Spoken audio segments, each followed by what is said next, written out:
2023. Welcome to the podcast called I Prefer the Sports of the 80s and 90s podcast where I, Richard Harris, talk about why I prefer the sports of the 80s and 90s to the sports of today. Today is a very difficult topic to talk about, and I'm going to try to talk about it. Not a difficult topic to talk about. It's just something that is in my head and in my heart and in my mind. And so here we go. One of the biggest differences between today and the 80s and 90s is simply this. In the 80s and 90s, we used to have a period there where you would watch any sporting event on the national networks. And if there was a player or a team that was dominant, they used to kill us with it. Obviously, in the 80s and 90s, they used to kill us with Michael Jordan. NBC, once they got the basketball package, they basically assigned Ahmad Rashad to Michael Jordan, and he followed Michael Jordan everywhere. And you'd watch basketball games, and people would criticize NBC, would criticize the NBA because it was too much Michael. In the 80s, also, before the Michael Jordan era took off in the 90s, CBS had the basketball package, and they showed the Celtics and the Lakers ad nauseum because, and I say ad nauseum because I was not a fan of the Lakers and the Celtics. I was a Knicks fan. And Bernard King, as my father would call him, would rarely be seen on national television because the Knicks really weren't that good. He just was sensational. And then, of course, the Knicks got Ewing. And all of a sudden, we started getting really good. And then Bernard King got hurt. And then he got traded. And it's a whole bunch of mess ups on his way out of the league. In the NFL, they still do this to this date because in the 70s, the Dallas Cowboys was on TV all the time. And they became America's team because they were on TV all the time, and their fan base grew exponentially because they were always on TV. And in fact, if you want to go back further, the Yankees of the 50s and the 60s were always on radio, television, to those who could afford and those who could see, and thus became kind of like America's team of baseball. And so you say, what's your point? What my point simply is that today, what is bothersome and annoying to this sports fan is kind of there's a difference between what it was and what it is today. And what I mean is simply this. In the 80s, 90s, to the victors went the spoils. They got the national commercials, they got the national television coverage, they got everything to do with being the champion, celebration of champions. And it kind of created a culture in this country that made us feel that we were pretty damn good at everything. Whether it was the Olympics, whether it was football, basketball, baseball, we felt that we are the one. Today, no. Today we are a culture of there's 8 trillion people who play sports. Obviously, there's not. But let's give everybody love. And it's funny because there's so much criticism in sports because people say that there's too many participation trophies given out. We don't want our kids, getting trophies for just playing. We want our kids to get trophies because they won. And that the great quotes of the 60s and 70s is that winning isn't everything, it's the only thing. It's true. And at least that's how I feel. I don't want my daughter getting a trophy or medal because she showed up. I want my child to get a trophy because she went out there, won, or came in second or came in third, but she went out there and she participated really hard and got the victory. But in today's sports culture, it is really annoying.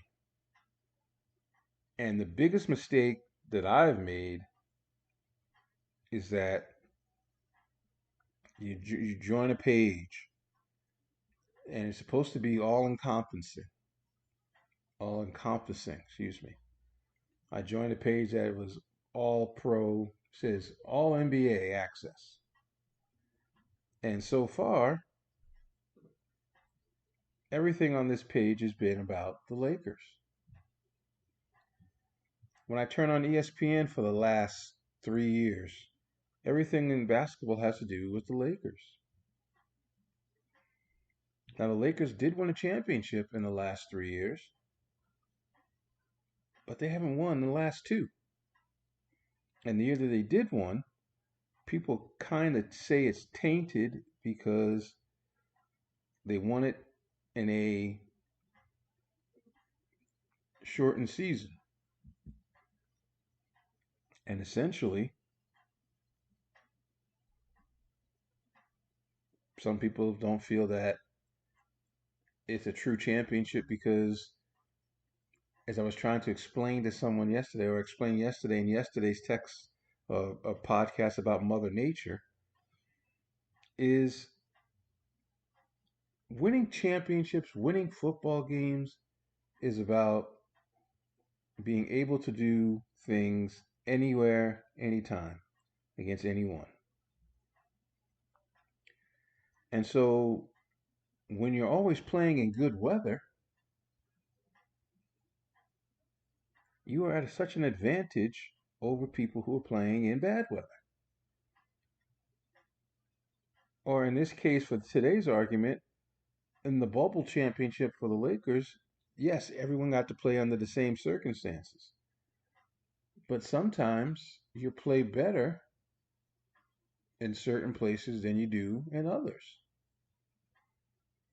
That's why one of the criterion in deciding things when things are tied in sports is your records home and away.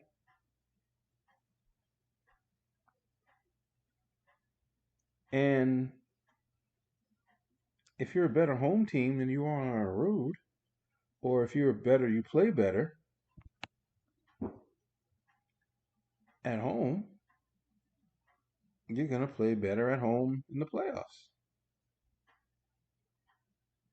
Right?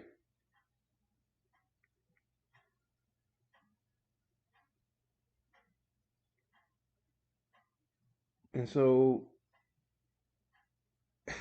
if you're playing in the same building all the time, you're going to develop certain quirks about that building to help you win. They used to say the old Boston Garden used to help the Celtics win a lot. Non proven, mythical, but that's the way it is. I'm going off topic for a second and I'll stop. But my point is, people taint the Lakers winning that championship because they didn't really have to go. It was in the bubble.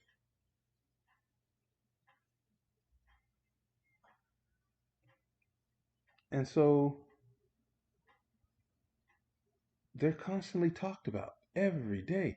I turn on my computer, I open up my phone, and it's just more and more articles about LeBron and the Lakers, or the Dallas Cowboys, or Shohei Ohtani, or the Yankees, or the Dodgers. And you say to yourself, wait a second, the champions in baseball this past year was Texas. The reason why I thought Corey Seager should have been MVP of the American League is that Texas lost 100 games or 95 games, definitely in the last 2 years, twice, I think. And this year turned it all around in spite of losing all of its starting pitching. Losing Corey Seager for a little bit and him coming back, they won the World Series. But no one's talking about Texas. They're talking about the Yankees, the Dodgers, and Shohei Ohtani, who didn't even finish the season. And that people already put him in the Hall of Fame because he's the only man to win unanimous MVPs twice in a career. Not even Barry Bonds, who won it 7 times.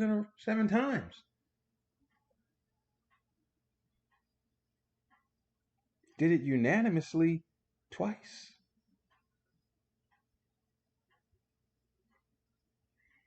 And so I'm blown away that they talk so much about the Cowboys. The Cowboys haven't won a championship since 1995. That's 28 years ago. The Chiefs won the title. And the Chiefs are in the news a lot because Taylor Swift, Time Magazine's Person of the Year, that one's over my head, is dating Travis Kelce, who, in my opinion, is having a kind of a down year. Every week I take him in FanDuel, he's not doing anything. And then when I don't take him, he scores a touchdown.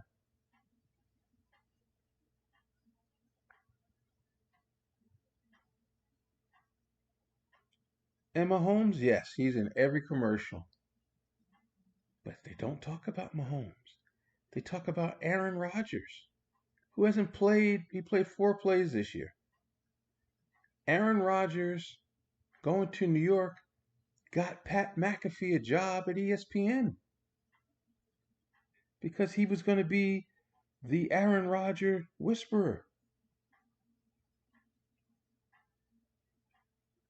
and tell everybody what people won't find out, or Aaron Rodgers' own words. And he got hurt.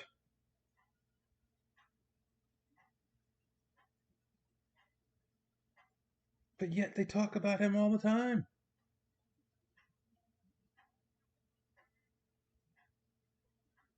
And then they wonder why the quarterbacks stink. Because who's paying attention to him? Then yesterday he plays the game of his life after being benched for 3 weeks.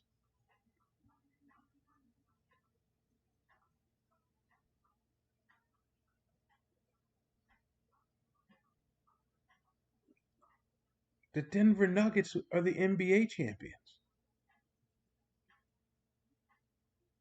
I don't see any articles about Jamal Murray. I don't see anything about Jokic. I don't hear anything about Aaron Gordon, Michael Porter Jr.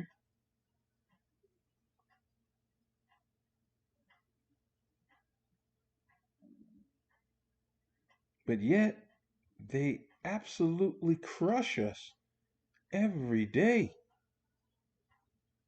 with the Lakers, the Cowboys, Aaron Rodgers. I know Shohei Ohtani signed a $700 million deal, but what has Shohei Ohtani won? And this is not going to sound nice to say, but it's going to be said. I think it's kind of racist that, like, this awe of a Japanese baseball player. The Japanese Baseball League lets their players play, lets them do what they want to do, it seems. And they've won the last two World Baseball Classics. And so clearly they're good.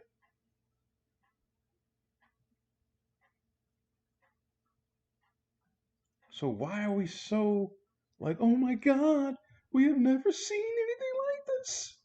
Which is a lie.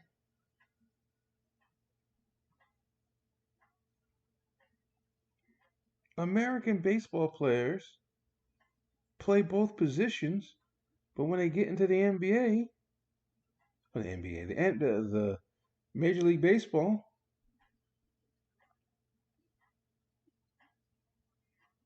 they're told you could either pitch or hit.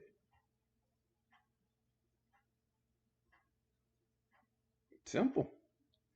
You can either play offense, pitch, or just hit.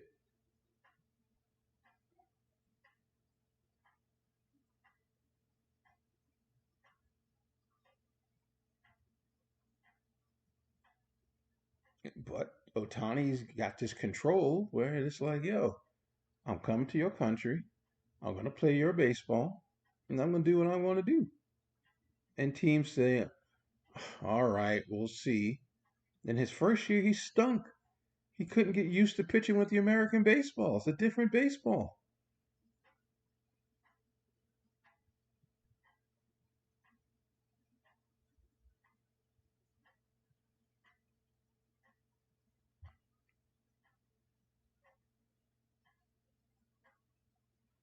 And I don't get it. What the hell is the, like, I watch every Angels game for the last 4 or 5 years, and they still stink. They haven't won anything. And I'm perplexed as to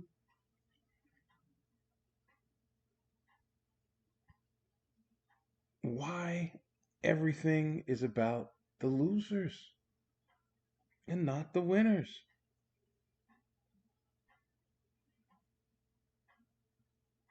In the other sports, we all slurped Tiger Woods since he was a 19-year-old kid, since he was a 17-year-old kid, because he would win the U.S. Amateur Championship, because he's won 82 golf tournaments.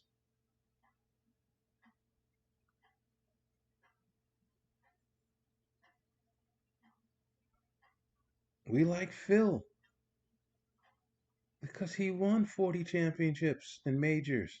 We like David Duval. CBS, NBC, smart.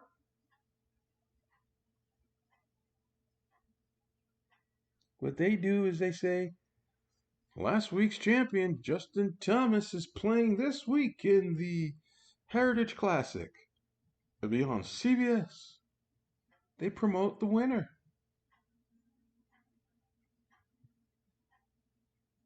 Carlos Alcaraz going after 3 major championships this week on the French Open. Rafael Nadal has won 13 French Open championships. He's in the show. He's in the advertisements. Coco Gauff just won her first US Open. They promote the winners.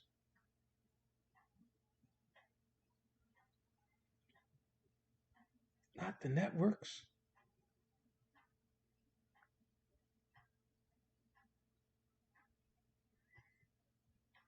The networks say, nah, we gotta promote LeBron. We gotta promote, let's see, the Dallas Cowboy, and we gotta promote the Dodgers, the Yankees.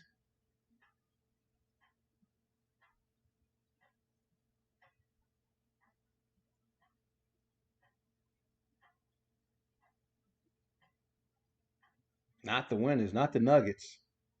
I remember last year Charles Barkley was like, "Why the hell are the Lakers on? They ain't won a championship last year. Golden State did. So why are the Lakers on like 40 times?" And Ernie Johnson would be like, "Charles, we have to just let's let it go." And you're like, he's right. Why are they on all the time? And then the other hypocrisy that has happened, it happened in the 80s and 90s. I remember I was in high school, 1986, and it was the Riverdale basketball tournament. I made all tournament. In the first game, I scored 9 points, and in the second game, I scored two.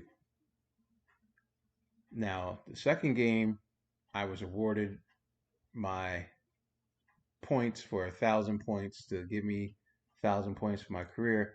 Actually, I had like over 1,200 points for my career. They just never acknowledged it. And so the coach kept saying to me, "You score one basket, we're gonna stop the game, and give you the ball."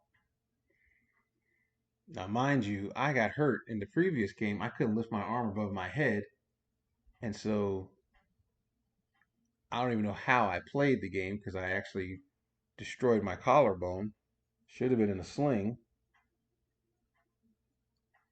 And so Danny White hit me on a fast break, and I scored a layup. And they and so they announced the all tournament team, and they announced three names, and then they announced my name making all tournament. And Danny was so mad because Danny played a great tournament, and he was junior, I guess. I don't know. But Jamal got MVP of the tournament. I probably would have gotten MVP of the tournament had I had like 10 points. But like I said, I hurt my shoulder, and so I only scored 11 total points. And so my point is, I got MVP, I got all tournament team, and I didn't play well, but it was more a reputation thing, more of a congratulatory thing, instead of going to Danny, who should have made all tournament over me, definitely. And so it's what the whole thing with teams today. Anthony Davis just scored 41 points and had a humongous game. The Lakers won this in-season tournament, and every page of sports I keep seeing is about LeBron.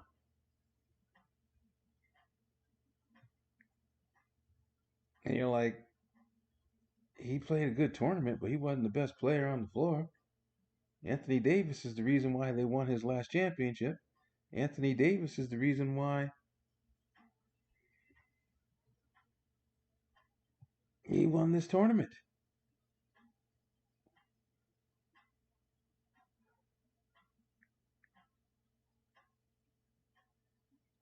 And I find it hilarious because that's the way sports is. You get, sometimes you win awards just because you're there, just because you showed up. I remember that one All Star game where Jordan, I think, got MVP.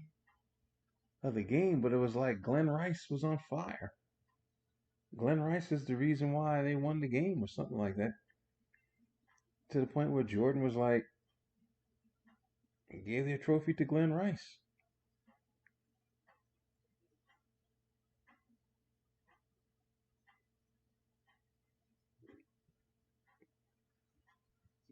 I don't know. I'm just fed up with just this generation of sport. It's driving me crazy because, like I said, I wake up this morning and open up my phone. I go to Facebook, and the first thing I see is LeBron. I'm like, what did LeBron did? Lakers didn't even play yesterday, and it's on a site that says all things NBA. And this some guy wrote some article about why he used to be a Laker. I mean, he used to be a LeBron hater, and now he appreciates him, this, that, and the other thing. I'm like, that's today's word. And I asked, my first question was, how old are you? It's okay to dislike somebody. Or it's okay, not dislike, but it's okay to say that Scott Van Pelt's podcast is good, but my podcast is great. Doesn't make me a hater of Scott Van Pelt. It just means that I like mine better. I could say that Michael Jordan is better than LeBron, but at the same time, say LeBron is a great player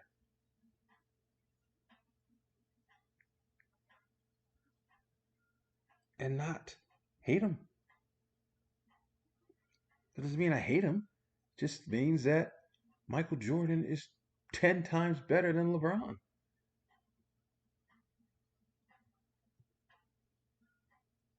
And I just wish the conversations of those things would just stop.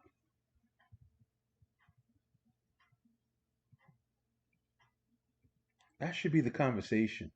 The conversation should be, America, stop saying someone is a hater. They're not a hater. Hate is a terrible word. Hate is what white supremacist groups do to groups that they don't like. Hate is Hamas and Israel. Hate is people beating up gay people because they're gay. That's hate. If I say Halle Berry is prettier than Sade, don't mean I hate Sade. Just thinks Halle Berry's prettier than Sade.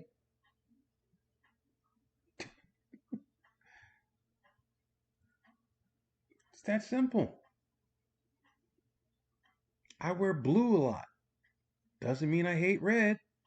I'm wearing red right now, but I wear a lot of blue.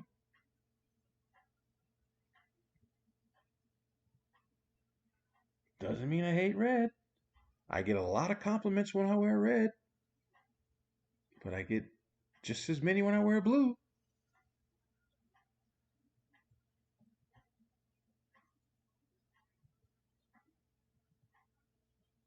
So let's get back to smart talk. Let's get back to what it's supposed to be about. Supposed to be about the winners. It's not a participation trophy world. It's about winning. I want to be a winner. I want to associate myself with winning. My basketball coach said in the speech he described of me at the awards banquet at the end of the season,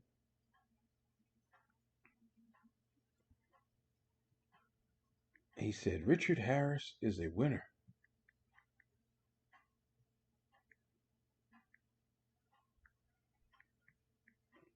I'm all about winning. All I want to do is win. I want to play hard. I want to try. If I fail and I lose, It's all right, but I want to try and I want to win. I want to hear about the winners. The Las Vegas Knights won the hockey championship. I haven't heard one word about Vegas this entire year. All I keep hearing about is the Kings had won 11 straight games on the road for the first team in NHL history to do that. And now they've lost the last two to the Islanders and the Rangers. I ain't heard a darn word about the Las Vegas Knights. I haven't even seen them on TV. Don't even know when their games are on. And now hockey's on TNT and ESPN.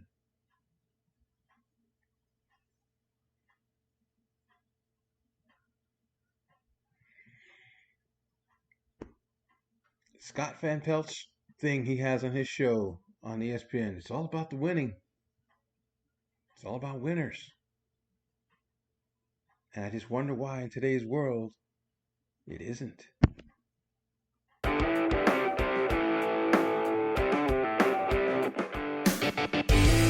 at our presidential